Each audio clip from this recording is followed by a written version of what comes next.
Kur shën pajisi, mori rrugën e murgërisë, pra u largua nga prindrit edhe shkoi në malin e shenjtë.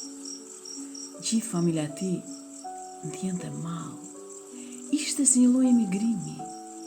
Nëna e tij qante dhe i lutej së tërshenjtës Mari: "E tërshenjta ime, të falenderoj për çdo gjë. Vetëm faleminderit duhet të them, sepse ti na ke shpëtuar shumë herë.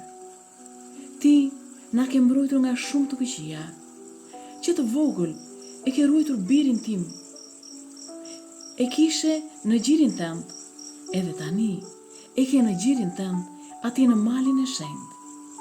Mbaje në krahët e tu, ruaje, ndriçoje. Ti je tashmë nëna e tij. Unë isha thjesht një kujdestare. Ti je nëna e tij shpirtërore, drejtoje dhe jepi paqe.